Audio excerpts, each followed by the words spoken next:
Yo, let me take you behind the scenes on how I filmed this fitness commercial. But first, let's watch it.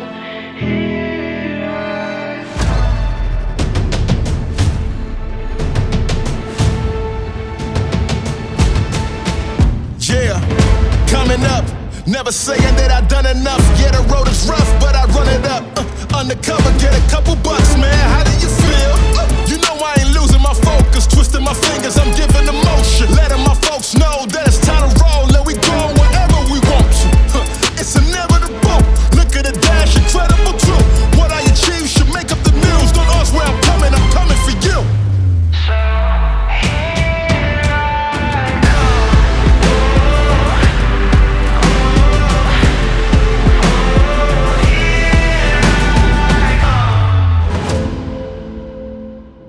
Alright, so I really hope you enjoyed this, and I hope you are ready to dive in and see all the techie side of how this commercial went down. First of all, make sure you hit that subscribe button because I have a lot more videos like this prepared just for you. Let's talk about location. In situations like this, where you film a product this size, meaning a fitness machine, location plays a major important role in making your video look more expensive and high-end. And so I searched for weeks to find a location like this based on my client's need. But after I found the location, it was quite difficult to book because the company that owned the building didn't have a booking policy for 1 or 2 days. I really knew that location will impact my video quality, so I was down to pay more so I can have access to a location that really looked special. And because it looked so good, it made our job way easier in terms of lighting.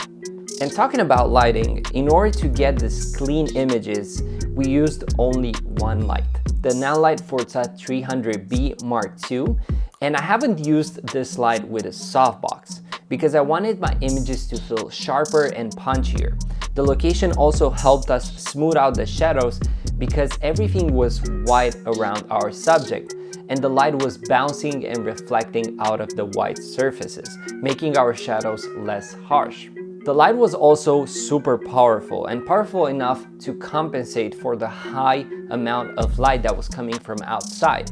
My camera selection for this was the Sony FX6 and DJI Ronin 4D, and I chose these two cameras for a very good reason. For example, the Sony FX6 is a great handheld camera. It handles movement very good, and the Ronin 4D is one of the most stable cameras in the world. And I wanted to have a mix of shots between super smooth, steady, and handheld amplified action shots, which I think is the recipe for success when you film sport content. In terms of lenses, I used the Ironglass V2 vintage lenses, a very special and hard to get set. And as you see in the video, the footage out of this set looks absolutely amazing. The images have a really strong character and feel.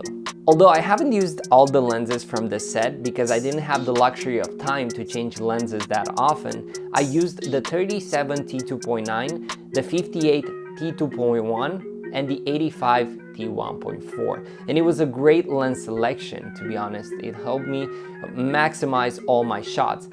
But I'm gonna test these lenses more in depth in a future video, so you have to make sure you hit that subscribe button so you'll be alerted when I will post a video about these lenses specifically.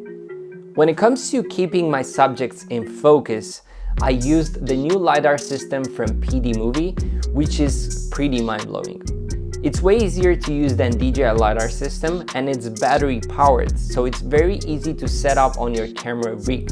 And to be honest, this system really made my workflow faster, but it also has a few limitations. It doesn't have face tracking or subject tracking, and if there's an object between the subject and the LiDAR itself, the LiDAR will focus on the object closer to him.